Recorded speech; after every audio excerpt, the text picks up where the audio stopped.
Hello, I'm Jennifer Parisi, and I've been an artist for quite a long time, first in Denver, and now in Colorado Springs, my favorite city, and in my favorite gallery, art gallery. So this show is called After Now. And what I mean by that is currently it seems like we are in the midst of conflict and divisiveness in our society. It doesn't seem like we can talk with each other very much. And we're kind of at odds, almost as if we're in a different reality.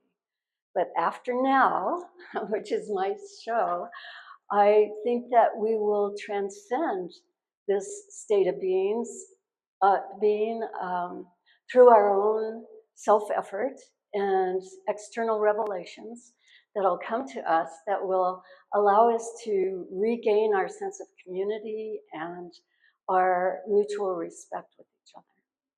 So in developing the idea of After Now, I decided I would use images that I created about the Southwest, landscapes and really peaceful scenes, in order to give that idea of what it could become, what we could become.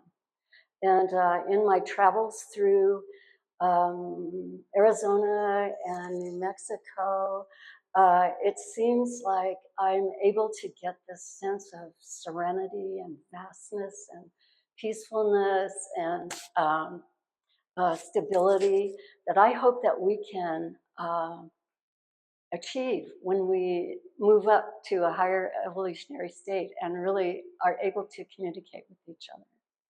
So let's look at some of the images.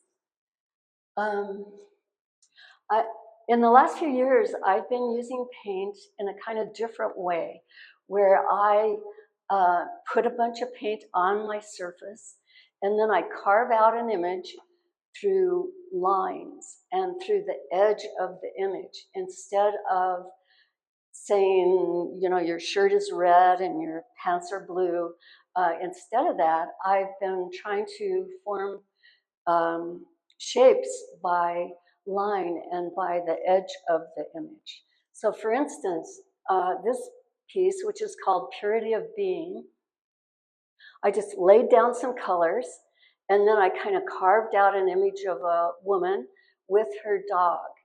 And I used lines instead of defining the shapes by color.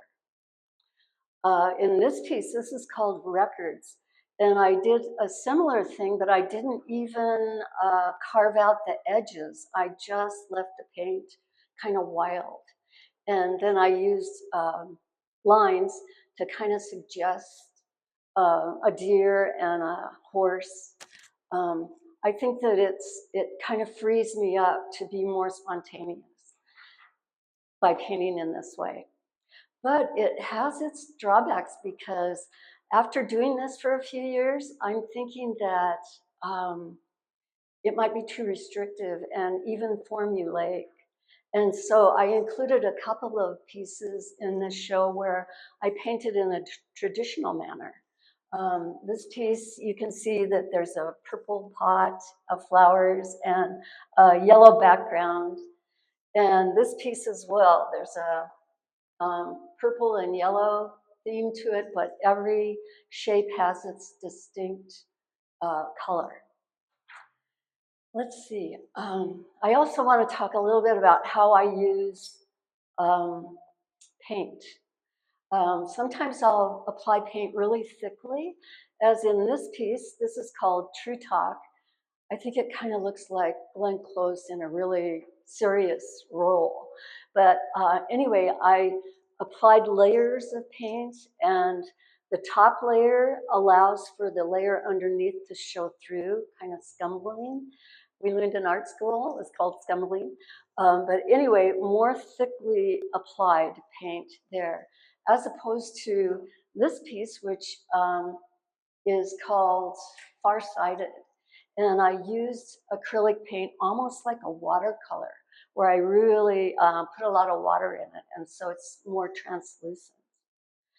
And as opposed to this piece, which is called Free Range, and you can almost not see very much color in this one, where I just used line mostly to define the images. One other thing I want to talk about is, in order to give these pieces some historical depth, I used images from petroglyphs, Southwest petroglyphs. And some of those images are just fantastic. In the owl picture, there's little owls here that actually were on the walls of cliffs. And they're so cute.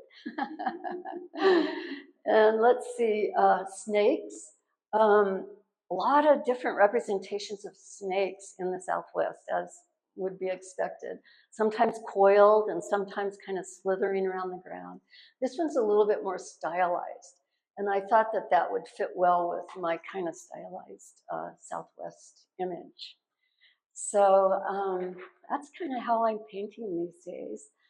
I want to close with an idea, an offering, to say that I don't think that this conflict that we're in the midst of is going to last forever. And so instead of getting enmeshed in it, my practice is to take comfort in the things around me, internally and externally, so that that can bring me some peace. Thank you.